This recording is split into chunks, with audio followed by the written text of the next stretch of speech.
mamas, welcome back to my YouTube channel. It's your favorite midwife, your midwife Asanam. Someone approached me and was like, Auntie Ness, me cray bie. Auntie Ness, nya bi le huhu.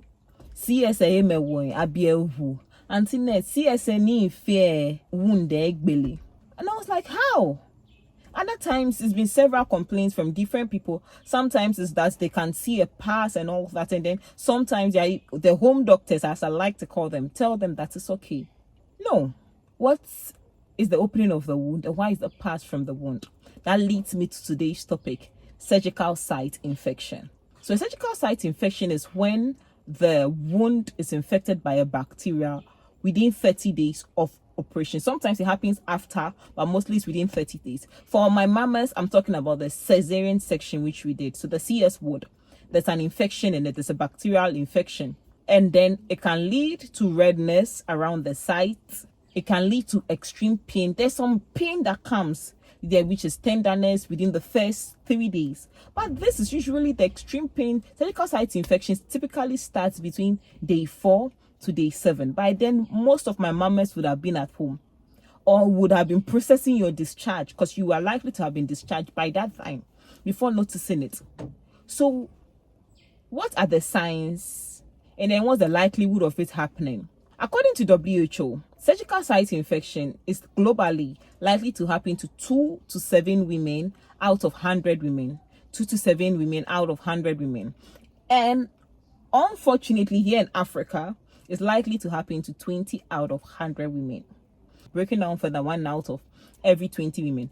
And see, there are several causes, but SSI happening does not mean that you are not the best woman there is, or you're not the best mother. Now, what are the signs and symptoms of SSI? You realize that there is redness around your wound. There may likely be some pinkish redness at the beginning stages, but you can see this is a spread about redness with increasing pain. Definitely post-op, you are going to feel some pain. But you yourself, you know your pain tolerance and you know the kind of pain you feel. However, this is the case that you realize that no, this pain is extremely different from the others and extremely painful, and it's increasing. Also, you see some discharge, sometimes yellow, sometimes greenish, and sometimes smelly.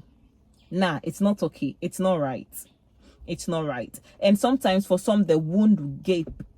Even if it opens and then there's nothing showing, still it's not okay. Come to the hospital. Also, you observe yourself. For those in the house, if you realize that I'm feeling hot, I'm feeling feverish, and you even took your thermometer to check and you realize you're reading about 38 degrees Celsius, please rush to the hospital. Better safe than sorry. Better for you to come and then we'll check and realize there's nothing wrong with you than for you to stay home and then the home doctor to be telling you that it's okay, CS and all that. CS comes with pain. CS comes with pain, but there's an amount of pain that you go through and realize that this is not okay.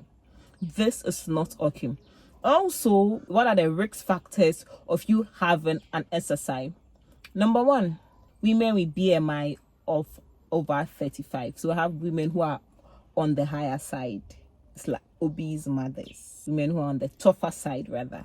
And then especially your BMI above 35. I'm looking at diabetic mothers. I'm also looking at women that had an unplanned rushed cesarean section. That is women who would have labored prior and then things went south and then they had to have an unplanned, even if you didn't labor prior, but you had an unplanned rash cesarean section of higher susceptibility of an SSI, or your water breaking days before delivery. Also, you have susceptibility of SSI. For some people, they don't even fit in any of these categories, but they get it.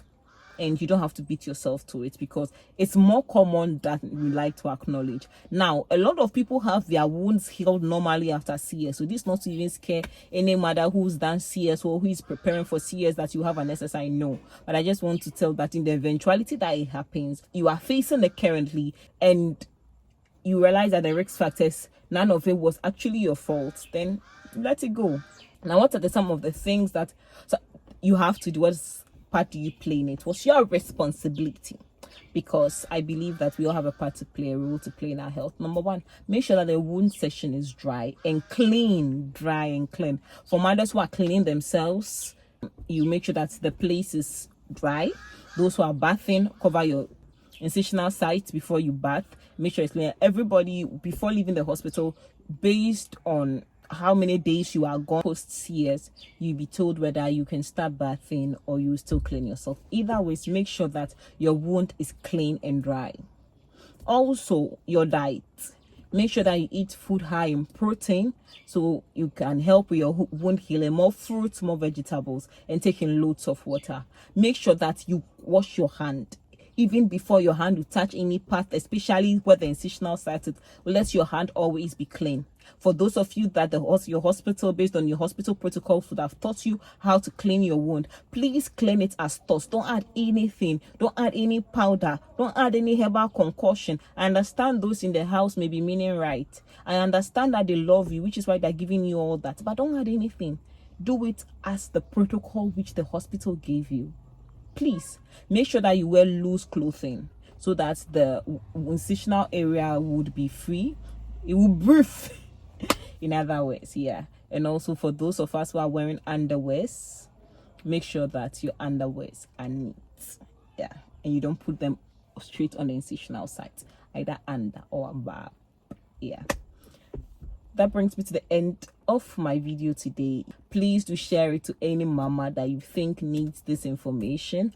Please do also leave your comments in the comment section that includes your your questions, for which I would answer, your recommendations, the next video you want to see from me, and all that. You are building this community strong, and then I would want to hear from you. So till next time, my lovely mamas, it's your midwife.